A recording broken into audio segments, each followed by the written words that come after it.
hello and welcome to Oxford for today's game. But before we crack on with today's episode, I just wanted to go over a quick little something. Today I received a legal document which apparently spouts all of the misinformation that I've said over the years. That is this, as you can see, complete and utterly blank. That is because the people who are claiming this rubbish didn't go to such a prestigious place as, well, this place.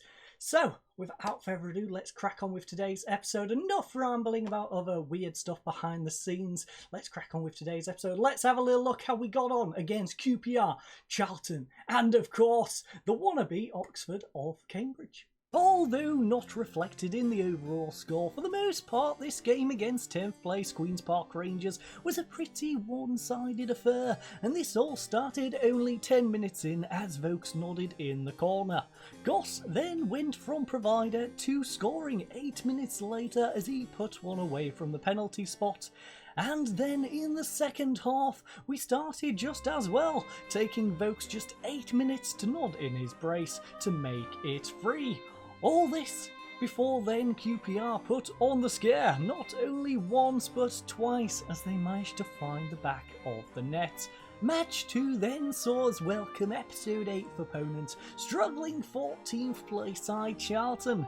And although it took a while longer, this time Vokes showed that he also had his shooting boots on, as he opened the score before the half.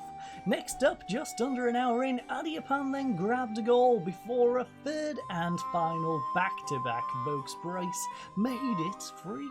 All before being wrapped up by a simple 1-0 second minute Williams goal against 17th place Cambridge. Okay, sorry about that introduction segment. I had a few little weird things going on in the back of my head. Let's just say misinformation is not directly quoting what someone has previously stated out on a social media platform. If you directly say something and I quote it, I'm not misinforming, I'm directly quoting exactly what you have said. But enough rambling about that rubbish. We're not going to speak of that ever again, unless I guess you follow me on social platforms, then I might make a few little quotations about it. Anyways, enough about that. We are here for the Football Manager action, and as you can see, we are going into a rather different screen here today. As you can see, we are having a little look at those contracts expiring, because I thought I'll let you fine ladies and gents know exactly what I plan to do with these players. So, first of all, we shall make sure they are sorted by their ability. The top one is Matt Connolly. Now, Matt Connolly, as you can see, is a 33-year-old solid player. Hasn't been too bad for us, but I don't think he's up to par for our standard. He's on quite a bit of wage as well, 1,600 per week. In fact, I believe I'm probably going to get rid of all of these. Let them all go on free, get our wage bill down. So he's on 1,600, he's going to be going out the door. Carlin, he's on 2,000 a week. He's definitely going to be going out the door at 2-star. £900 per week for Dyson's not too bad, but he's getting on and at 2-star. 2.5-star. If we get promoted, which I would assume we will, if not this year, next year, he ain't going to be much use to us. So we're going to get him off the books as well. Same with Rion Potts. We're going to let him go elsewhere at 1,200. That's quite a bit of wage to be paying. Yes, he's only 24 years of age. He's going to be a decent player at some League 2 non-league club, but for us, he's just not going to be worth keeping around. Same with Brandon Mason. He's doing a great job covering for our left-backs when they are out, but he is a third-string player. Campbell, he's been having a little bit of a moan. We'll get into that over in the notebook in a second. And at 2-star, 2.5-star, he's not a star player anymore, so he's going to be going. Same with Wright, same with Spearing, Willoughby, McLean, Nelson, he's a youngster. He has a little bit of development. I might re-sign him depending on how much of a wage he wants, but again, probably just going to clear him off the books, to be honest. Same with Duckworth, he's going. Hass is going. Milne, similar situation to Nelson, depends on the wage. And Willman, again, depends on the wage. Probably going to get rid of all three of those, though. In terms of staff, we're not going to spend too long on these, but our goalkeeping coach, fitness coach, head of youth development coach, under 18s fitness coach, and one of our physios are all set to leave. And, well, I'm probably not going to renew them, because if you play enough Football Manager, you'll know it's better to just go find someone else. You can usually upgrade your staff, especially when you're progressing through the leagues like we are. So, without further ado, let's head on over to that notebook and see what else is going on. And so here in the notebook we are kicking things off first with that Campbell bit of news. So Campbell first of all wanted to start a little bit more. As someone who's down as a star player, I can understand that from his perspective, but also looking at the quality of our players, we bought in a brand new striker in Vokes. Vokes, of course, breaking our transfer record. So he's not going to go ahead of him. He's definitely not going to go ahead of Zimba, who is also a better player as well. So Campbell, I am happy to sell you. I offered to sell him, and well, as a result, he handed in his transfer request, and now he is on the transfer list. So that is the deal with Campbell. On top of that, we have a heads up about Morgan. Morgan, I am just letting you know that David Morgan doesn't see himself at the minute. He wants to go out on loan. Now, Morgan used to be a solid central midfielder for us. Now he is more of a reserve player. So he asked for a loan. I suggested, well, why don't you just go out on a permanent sale? He then handed in a transfer request. Straight after that, by the way, Lan, they must have pre-planned it together, I guess. Lan then offered 25,000. Now, that is 25,000 straight up with add-ons that make it up to 31,000. To give you some sort of context, his valuation is at 65 grand right now, but he could go on a free and, well, 1.7 grand per week. That was my thinking. I was thinking, well, it's the sort of player I don't mind releasing on a free. So, valued at 65 grand. Yes, 31 grand is not the same as that 65, but it's a good chunk of it. It's a solid half of it, and to be honest, we picked him up on a free. So, we got rid of him for that 31 grand. He shall be going to LAN tomorrow when, of course, the transfer window opens, I believe. And then on top of that, like I said, I accepted the LAN offer. So he's going to LAN. That is where Morgan is going to be plying his trade going forward. We then have a potential issue with Phillips. Now, he also wants to go out on loan. He's down as a squad player, though. I don't know why Phillips is complaining about lack of game time. Phillips, as you can see here, squad player. He's been paid a good little bit as well. 2.3 grand to sit on our bench. He hasn't really done a whole lot. He's a 6.59 average rating in the league. Come on 12 times as a substitute. He's really just cover for both of those wings. So, depending on how we get on in the transfer market, I might let him go out on loan. I might bring in a different winger, strengthen our wings a little bit more and send him out on loan. I might also just try and get us a different right back, maybe a left back, get some sort of wing back depth going on, because I don't believe we've got anyone who can really cover both sides other than Adiapan, but I like to keep Adiapan in that central defensive partnership with Shipley. We do have about 150 grand to spend when we do go into the window, as well as about 3 grand left in wages. I might move a bit of it into wages so we can spend just that little bit more on a decent player, but that is the issue with Phillips right now. I haven't talked to him about it. I just left it. We thought, you know what, we'll ignore that one. Now, there is a little bit of a contractual issue with Pedder, as you can see. He could be sent out for his release clause of 145 grand. Right now, no teams are interested in paying his release clause of 145 grand, but as you can see from his contract valuation, that's quite cheap. He's valued at 10k to 325, so it's smack bang near the middle of that. So if he starts performing, starts developing, he is going to be easily worth more than that valuation. And thus, I've offered a brand new contract to him. I can't remember quite how much more, but if you have a little look at what I've just shown you, you'll have seen his contract amount. And above my head, if I remember to put it in, is what I've offered him as our next contract. I believe it's an extra year longer, and it's about £300 extra per week. I cut out a lot of the extras that he might have wanted. I don't like paying fees per game, for example. That's definitely not in there. But ahead, above me, I should say, it should be a copy of said contract. On top of that, the 200th game in management for me was played in that QPR game. A very interesting game, which of course ended 3-2. It's a rather scary one and a pretty eventful game for my 200th game in management. Of course, all of those here in York. We then have Wright. He was taken ill, and what a time for him to be taken ill, by the way. He was taken ill with the flu on Christmas Day, yes. So, he was out partying on Christmas Day, I guess, caught the flu, and now he's out injured. So, we sent him away, of course. We sent him back home. Don't want him infecting anyone else in the squad. No dealing with the club doctor. Just go home, deal with it, come back when you are healthy.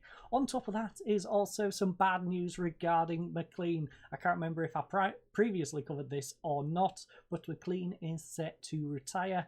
And that rounds up all of our news here in the notebook. So, without further ado, let's head on over to Oxford and let's crack on with today's game. And so it is finally game time, ladies and gents, and there is a few other games to watch out for, but first of all, let's have a little look at where we are in the table. As you can see, we've managed to make it all the way up into those automatic playoff spots, and we are smack bang in the middle of the season. 23 games have been played thus far. We have a 23 goal difference, the best in the league. Huddersfield has caught us up just a little bit. They must have won some of their games rather comfortably.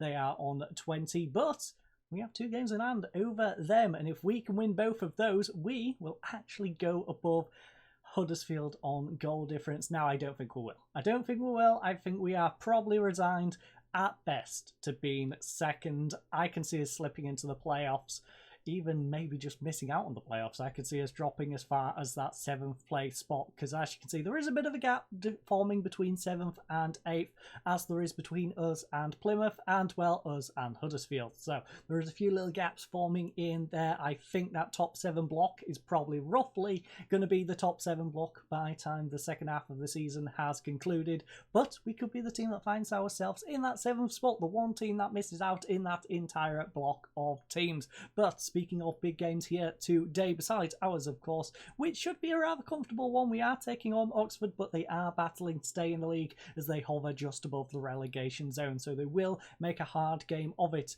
We do have Burton Albion taking on Crewe, that 6th versus 7th, just on the edge of the playoffs. And another big game to watch out for is Plymouth Argyle against Portsmouth, which is 3rd versus 5th. 2 of the teams sitting just behind us. Shrewsbury has a reasonably easy game, and so does Huddersfield. Huddersfield taking on Cambridge away from home. Very similar game to ours against Oxford. And then we have the game which is Shrewsbury. They're at home to Salford. So Salford might be able to give them a bit of a game, but I can see Shrewsbury probably picking up a victory in that one. Forest Green, meanwhile, is also taking on Wimbledon. A very similar sort of situation. Wimbledon might be able to pick up a victory against Forest Green and stop them hunting that 7 pack of teams, but probably going to be Forest Green to pick up a victory in that one. Anyways, enough rambling. Let's apply the opposition instructions. We don't need to read them. It's very good pitch condition here today. Only about half capacity though. 6,525 tickets sold out of 12,573. Like I said, 20th versus 2nd. It's a drizzly 6 degrees Celsius and calm. I wanted to say 16, but it's only 6. Bit chilly. A little bit chilly here today in Oxford. Now, hopefully the result is also chilly for them, as we have pretty much our full strength lineup. We only have 2 players missing, of course, right through Flew. We then have an unregistered Duckworth, and our team is, of course, unaffected by either of those. So Prisbeck in goal, the back line of Osu, Shipley, Adipan and Titov. Central midfield is Allen and Goss. In our attacking mid, we have Lubala, Pedder and Williams, and Vokes up front. All these players, of course, will be looking to impress, as we have the opportunity to bring in a new signing before the next episode. Adigoki, Jenkinson, Jackson, Gibbs, Phillips, Chadwick and Zimber all make up our substitutes. So let's submit the team. As you can see, 29th of December. We are almost in that January window where we can start doing a little bit of shopping. Do a bit of window shopping right now, but we can do the actual shopping when we get into the window. So, punch fists, bit of motivation. The fans expect a win. We are away from home. I don't want to use that one. I think we need to show everyone their recent praise is justified. You know what, assistant? I trust you. And that trust was reasonably placed. Half the team are okay with that. I'll settle for that. It's not the worst of receptions to a call. It's not the best. It's also not the worst. Bolton, by the way, 1-0 against Preston already. Same with Cambridge. They're upsetting Huddersfield. Thank you, Cambridge. Come on, doing us a little bit of a favour over there. And so is Wimbledon against Forest Green, who went 1-0 up a minute in. Not too shabby. Bolton's 2-0 up after 12. Jesus, we've had 5 shots and they've had 2, yet we've not had a single highlight in these first 30 minutes. What on earth is going on, game? We've had half the possession, just over half the possession in fact. We've had 5 solid attempts, 2 of them on target, and we finally get a highlight on the 42nd minute, but it's Oxford. We are going on the counter-attack through Pedder, though. Hopefully this one results in a goal. Maybe he's going to do a ball over the top to Vokes. Vokes make the run. Oh, he's tackled by Long, though. It goes out to Lubala. We've got a good opportunity still as Lubala pushes down this left-hand side. Can he get a good cross in? He's got support behind him. No! Curry has dispossessed him.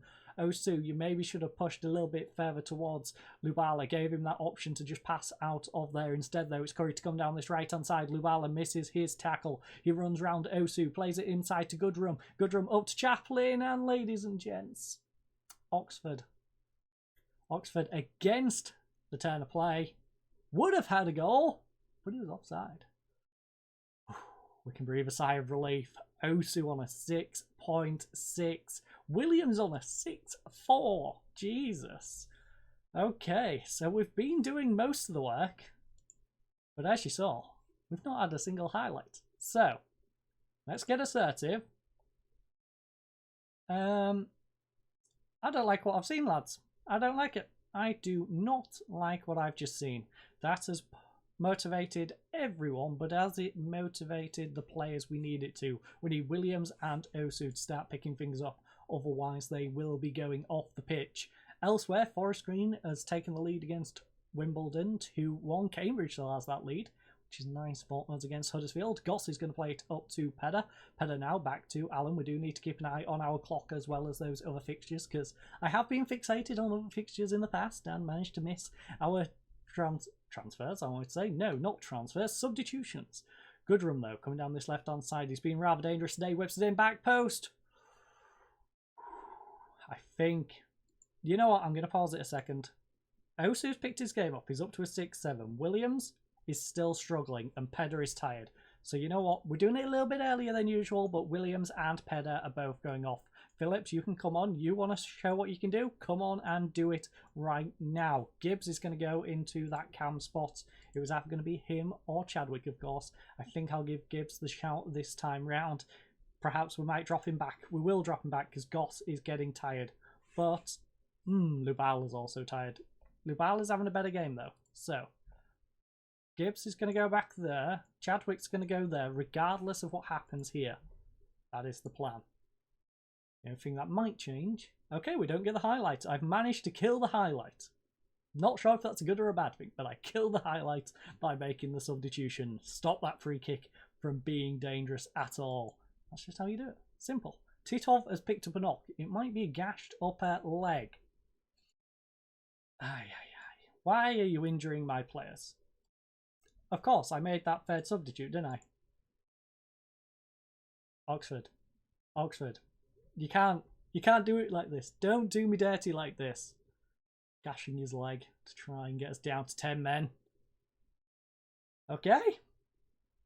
So that was a rather uneventful game. Hopefully the next one is a little bit more eventful, because honestly, I'm sorry about that one. That was a pretty poor game. We had most of the possession. We did have more shots. We didn't get many on target. We had 4 out of the 11 on target, twice as many as theirs, but in the end, a rather dull game. Hopefully, though, in the next one, we shall be taking on Plymouth Argyle, unless our fixture list, of course, changes. That one will, of course, be away from home, but I thank you all for joining us in this one. I hope you all have a lovely night, and goodbye.